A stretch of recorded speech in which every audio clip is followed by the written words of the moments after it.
Hello dear student, welcome to the e-Pathshala in the Department of Physics, Sri RLT College of Science, Akola. And today, here we will start our unit number 4, Electrical Properties of Material. हम अभी BSc final year semester 6 में study कर रहे हैं. Total हम 6 unit study करने वाले हैं. उसमें का यूनिट नंबर 3 जो है क्रिस्टलोग्राफी, ये हमारा ख़त्म हो चुका है. और अभी हम next chapter unit number 4 electrical properties of material को स्टार्ट करने वाले हैं. ये आज का हमारा फर्स्ट लेक्चर है, जिसके अंदर में हम देखने वाले हैं introduction and electrical conduction, a classical theory.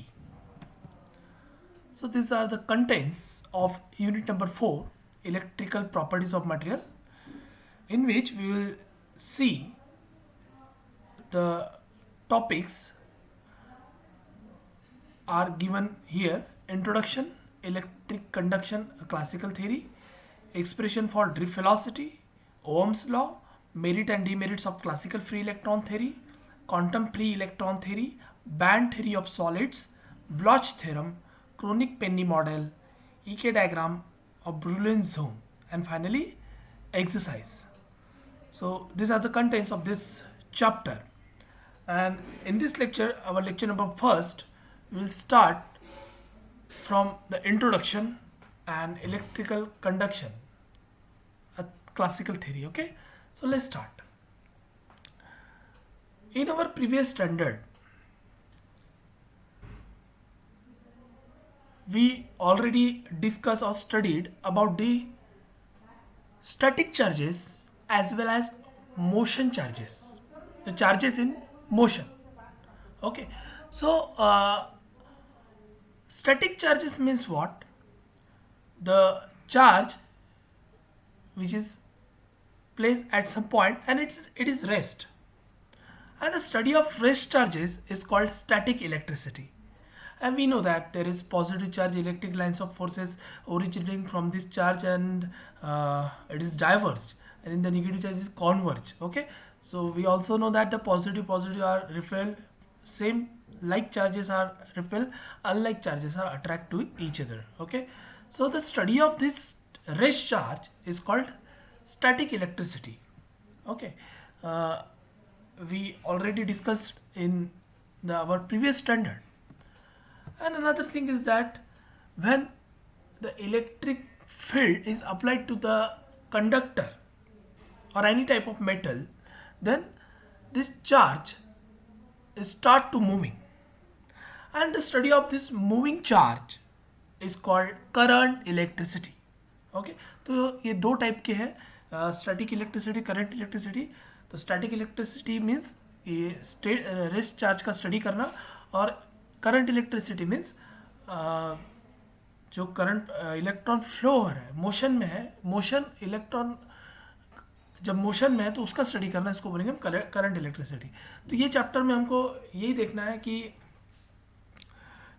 उस करंट अगर मेटल के अंदर से पास हो रहा है तो उसकी प्रॉपर्टी स्टडी करना है. मतलब किसी मेटल के अंदर से अगर करंट पास होता है तो उसकी कंडक्टिविटी कितनी रहनी चाहिए, रेजिस्टिविटी कितनी रहनी चाहिए, ठीक है, इलेक्ट्रिकल कंडक्टिविटी उसकी कितनी रहनी चाहिए. ओके, और उसके किस प्रॉपर्टी के ऊपर में उसके टाइप्स डिपेंड है. जैसे हमको पता है कि सॉलिड के 3 टाइप्स होते हैं: कंडक्टर, इंसुलेटर एंड सेमीकंडक्टर. तो किसकी वजह से उसके इतने टाइप गिरे हैं, ये सभी चीज़ें हमको इस यूनिट में डिस्कस करना है. Okay, so let's start from the introduction. Okay, so we know the Ohm's law. Ohm's law stated that the current I that flow in the circuit is directly proportional to the voltage V across the circuit and inversely proportional to the resistance of the circuit. We know that it's a very basic. It's a Ohm's law. Current is inversely proportional to the resistance और directly proportional to the voltage. जितना ज़्यादा voltage potential difference उतना ज़्यादा current रहेगा, जितना ज़्यादा resistance रहेगा उतना कम करंट रहेगा, ठीक है। Where are is the resistance of the material through which the current is passing. The units for V, I and R are respectively volt, ampere and ohms. The value of R is influenced by the specimen configuration and many material is independent of the current. So the related to R through the expression. Okay, so resistivity का एक expression है, resistance R is equals to rho L by A.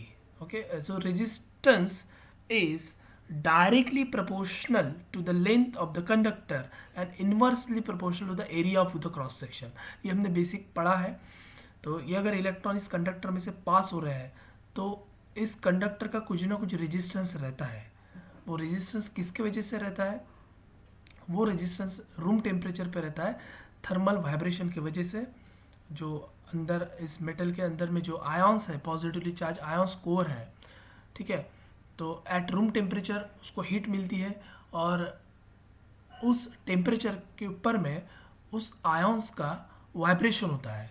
जब electron उसके अंदर से flow होना start होता है तो वो इलेक्ट्रॉन का कोलिजन, इलेक्ट्रॉन्स आयंस का कोलिजन और ये थर्मल वाइब्रेशन, इसके वजह से किसी भी मेटल को रेजिस्टेंस आ जाता है, ठीक है। तो उसी रेजिस्टेंस की वजह से इस मेटल का रेजिस्टेंस क्रिएट होता है, तो उसको रेजिस्टिविटी हम बोलेंगे। तो वो जो रेजिस्टिविटी है वो रेजिस्टिविटी डायरेक्टली प्रोपोर्शनल रहती है लेंथ ऑफ द वायर के, मतलब जितनी ज़्यादा लेंथ रहेगी उतना ज़्यादा इस वायर का रेजिस्टेंस रहेगा, और इन्वर्सली प्रोपोर्शनल रहती है एरिया ऑफ क्रॉस सेक्शन के, ठीक है। तो जितना एरिया ऑफ क्रॉस सेक्शन ज़्यादा रहेगा उतनी रेजिस्टिविटी, उसकी रेजिस्टेंस कम रहेगी, ठीक है, रेजिस्टेंस कम रहेगा। तो L बाय A, तो इस डायरेक्टली प्रोपोर्शनल का साइन यहाँ पे निकाल के इक्वल्स टू अगर रखते हैं तो यहाँ लिखना पड़ता है proportionality constant which is as a rho, and rho is nothing but the resistivity. So R is equals to rho L by A, where rho is the resistivity, L is the length of the conductor and A is the area of the cross section. तो ये इसी के बारे में हमने basic previous standard में पढ़ा है, ठीक है। तो इसी को बोलते हैं हम Ohm's law and the expression for the resistivity. Okay, तो इसी के ऊपर से हमने देखा कि किस तरीके से उस वायर को रेजिस्टेंस आता है। ओके, और कंडक्शन के लिए जैसे हम मेटल में बात करते हैं कि इलेक्ट्रॉन फ्लो हो रहा है, कौन से इलेक्ट्रॉन फ्लो होंगे? वही इलेक्ट्रॉन फ्लो होंगे जो वैलेंस है। And everybody know about the valence electron. Valence means what? It is the electron present in the outermost shell. Okay, जो एटम्स की शेल की कॉन्फ़िगरेशन होती है वो होती है स्टार्टिंग की 2, 8, 18, 32, है ना। तो जो आउटर मोस्ट ऑर्बिट होता है वो उस कॉन्फ़िगरेशन को सेटिस्फाइड नहीं कर पाता है, उसके अंदर में उस नंबर के इलेक्ट्रॉन नहीं होते, इसलिए वो इलेक्ट्रॉन, उसको हम वैलेंस इलेक्ट्रॉन बोलेंगे। तो ये जो कंडक्शन है, ट्रांजिशन है, इसके अंदर में कौन पार्टिसिपेट करता है? वही इलेक्ट्रॉन पार्टिसिपेट करते हैं जो वैलेंस है। Okay, so only valence electron is participating in the conduction of current conduction. Okay, so that's called as current electricity. So this is all about the introduction of the conductor and passing, when we applied the potential difference, the current passing through it. So the current in the conductor is directly to the voltage, inversely to the resistance, and the resistance is directly proportional to the length and the inversely proportional to the area of the cross section. So next is the classical theory. Okay, classical theory, that's called as free electron theory. Okay, उसको free electron theory, classical theory बोला गया है यहाँ पे। तो classical theory ये electron की क्या है? The free electron theory is based on the following assumption. In metals there are a large number of free electrons moving freely within a metal. The electrons revolve around a nucleus in an atom. The free electrons are assumed to behave like a gas molecules, obeying the law of kinetic theory of gases. We also know about the kinetic theory of gases. So जो metal के अंदर के free electron होते हैं उसको हम electron gas ऐसे consider करेंगे। अगर उसको इलेक्ट्रॉन गैस कंसिडर करते हैं तो उसके ऊपर में काइनेटिक थ्योरी के इक्वेशंस काइनेटिक थ्योरी ये अप्लाई करके हम उसकी प्रॉपर्टी को स्टडी कर सकते हैं. Okay, so the mean kinetic energy of free electron is equal to that of the gas molecules at the same temperature. So the electric conduction is due to the motion of free electrons only. The positive ions cores are at the fixed position. The free electrons undergo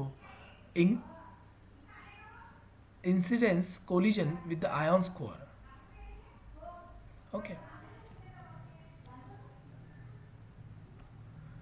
so the here in this picture आप देख सकते हो कि जब metal room temperature पे होता है without applying the electric field, तो वहाँ क्या होता है कि अगर इलेक्ट्रिक फील्ड हम अप्लाई नहीं करते हैं तो सभी इलेक्ट्रॉन जो वैलेंस इलेक्ट्रॉन है, सभी फ्री इलेक्ट्रॉन, वैलेंस इलेक्ट्रॉन को ही फ्री इलेक्ट्रॉन बोला गया है पे, तो सभी फ्री इलेक्ट्रॉन रैंडमली मूव होते हैं. So this motion is absence of the external applied electric field is completely random and result into no resultant flow of charge. तो resultant flow of charge, resulting current है पे zero होता है. वो zero इसलिए होता है कि सभी इलेक्ट्रॉन की मोशन है रैंडम होती है, और सभी रैंडम होने की वजह से अगर वेक्टर क्वांटिटी कंसिडर करते हैं तो सभी रैंडम होने की वजह से ये एक के डायरेक्शन को कैंसिल करेंगे और यहाँ पे रिजल्टिंग फ्लो है वो जीरो आएगा. Okay, so this random motion of electron is due to the random collision between the electrons and the metal lattice, or we say as a ions core. Okay, this is the condition in the absence of electric field. Now when we apply the electric field to the metal, then what happened? When external electric field is applied, the electron gets accelerated between the collision and drift in the direction opposite to the applied field. ठीक है, तो हमने इसके पहले के diagram में यहाँ पे देखा है कि जिस डायरेक्शन से करंट फ्लो होता है उसके अपोजिट डायरेक्शन में इलेक्ट्रॉन का मोशन होता है. That's called convectional current. Okay, उसके अपोजिट डायरेक्शन में. ठीक है, तो क्या होगा कि जैसे इलेक्ट्रिक फील्ड अप्लाई होगी तो इलेक्ट्रॉन सभी एक ही डायरेक्शन में मूव होना स्टार्ट होंगे. So when external field is applied, when electron get accelerated with the collision and drift in the direction opposite to the applied field. So the velocity with which they drift due to the applied field is known as drift velocity, which is represented as Vd. Okay, so this is all about the introduction and the classical theory of the free electron. Okay, so in the next lecture we will discuss about the mean free path, mean free time and the drift velocity, expression for the drift velocity of the electron. तो drift velocity किसको बोलेंगे कि जब हम electric field apply करेंगे, electric field apply करने के बाद जो इलेक्ट्रॉन वेलोसिटी एक्वायर्ड करता है उसको बोलेंगे हम drift velocity. Okay, so about this we will discuss in the next lecture. Thank you very much for watching this video.